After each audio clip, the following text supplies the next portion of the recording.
I'm 29 years old, and my love for animals has been a defining part of me since childhood. That passion naturally guided me into a career centered around them.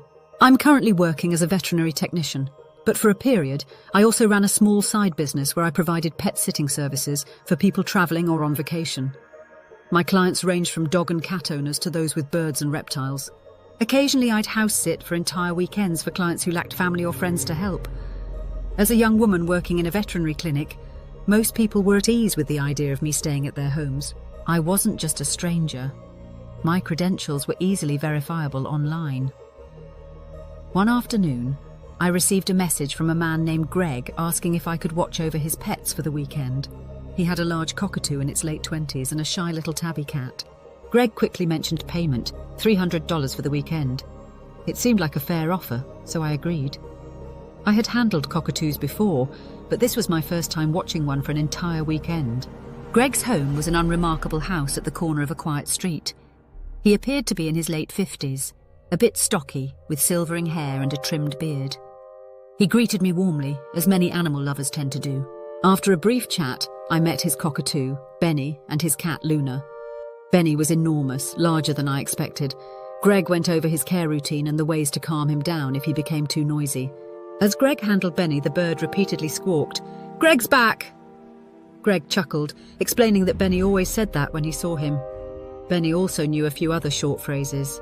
Greg walked me through the house, explaining how to clean Benny's cage and when to feed Luna. He politely requested that I avoid entering any rooms upstairs, except for the guest bedroom I'd be using. It seemed reasonable. There was a bathroom right next to the guest room, and he told me I could help myself to the food in the kitchen. Being vegan, I had packed my own meals, so I didn't need much. After some small talk and ensuring I understood the instructions, Greg handed me the house key and left. I watched his car disappear down the street and found myself alone with Benny and Luna. By then, it was already around 8 p.m. The evening had settled, and with nothing pressing left to do, I let the quiet wash over me.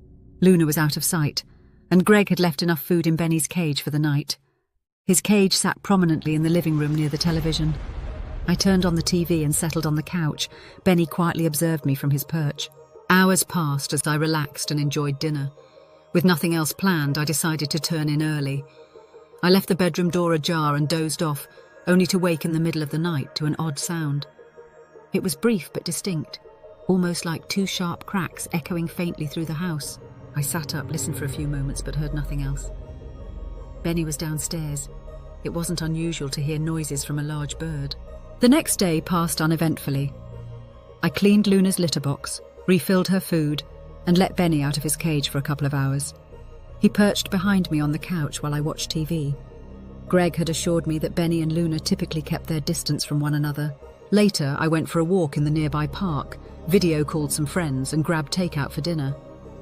I returned around 7 p.m. and spent the evening playing with the pets. Greg was expected back the following night, so I went to bed early again. However, once again I awoke to a sound.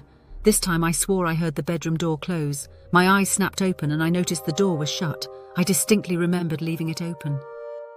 Although the windows were cracked, there hadn't been enough wind to explain it. As I lay there processing, I heard faint noises downstairs. Benny was rustling around, talking softly in his cage. I cautiously descended the stairs. As I approached, Benny became louder. I reached his cage and saw him pacing. I remembered Greg's advice. Offering a specific treat usually calmed him. I rummaged for the treats, but as I approached the cage, Benny suddenly blurted out, "Greg's back!" I froze. The phrase, so innocuous during the day, now carried an unsettling weight in the dead of night. Benny's beady eyes glinted in the dim light as he clutched the treat, quieting down. Yet I couldn't shake the feeling that he had spoken those words with intention, like he was warning me. I returned to the guest room, leaving the door cracked just wide enough to see the hallway. Sleep eluded me as I lay there, staring at the faint slice of light from the living room below. An hour slipped by before I finally drifted off, but I woke abruptly, heart pounding. This time, there were no sounds, only a shadow stretching unnaturally across the far corner of the room. My breath caught. I strained to see, barely making out the figure as it shifted and began to glide toward the open door. A cold sweat broke out across my forehead as the shape dissolved into the hallway. Grabbing my phone with trembling hands, I flicked on the flashlight, sweeping it nervously across the room. Shadows twisted unnaturally along the walls, distorting familiar shapes into eerie figures that seemed to watch from the corners. But nothing stirred. The faint glow of my phone screen illuminated the space just enough to make out the edges of furniture, but a single notification drew my focus. I swiped it open and Greg's text glared at me. "If Benny's loud at night, don't worry. Just ignore him." The timestamp aligned eerily with the exact moment I had crept downstairs, as if he had been watching somehow. I read the words repeatedly, gripping the phone tighter until my knuckles ached. The pit in my stomach deepened, twisting into something darker, fear or paranoia, I wasn't sure which. I felt as if the house was alive, breathing quietly beneath the stillness, watching and waiting. Panic started to creep into my thoughts, and I decided I couldn't stay a moment longer. Clothes and toiletries were stuffed into my bag in frantic, uneven heaps as I tried to stay silent. Every zip of the bag sounded unnaturally loud in the quiet house. I crept toward the hallway, but as I neared the stairs, the faintest rustle, like fabric brushing softly, echoed from one of the rooms upstairs. My feet rooted to the floor, breath catching in my throat. Logic screamed to leave, but curiosity, or maybe dread, forced me forward. Each step felt heavier, as if the house resisted my movement, urging me to stay away. Step by step, I approached the master bedroom door. With my ear pressed to the wood, I strained to listen. The silence stretched unbearably until I caught it, the faint, deliberate creak of weight shifting on a bed. The noise continued at a steady rhythm, like someone turning slowly in their sleep. I pressed my palm flat against the door, feeling the vibrations of each creak beneath my skin. The sensation almost like a pulse. My heart raced. My heart. Swallowing hard, I knocked twice, each tap louder than the last. "Greg, are you here?" My voice barely broke the silence, but the creaking stopped abruptly, plunging the house into stillness so absolute it felt unnatural. Seconds stretched endlessly. I knocked again, harder this time. "If someone's here, I need to know. I'm leaving." The words trembled from my lips, each syllable met with empty air. Only silence responded, heavy and oppressive. I lingered for a breath, but the oppressive weight of the stillness pushed me toward the stairs.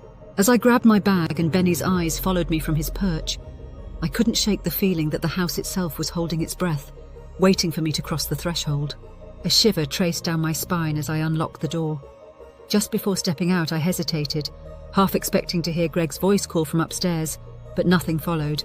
Instead, Benny whispered, "Don't go." The door creaked wider by itself, as if inviting me to leave faster. And from somewhere deep inside the house, I thought I heard a second voice softly repeating, "Greg's back." I stepped outside, locking the door behind me with shaky hands. But as I turned to leave, Benny's voice echoed faintly from inside once more. "Don't go." The words sent chills racing down my spine. I never saw Greg again, and I haven't done house sitting since. If you enjoyed this story, let me know your thoughts in the comments, and don't forget to subscribe for more chilling tales like this one.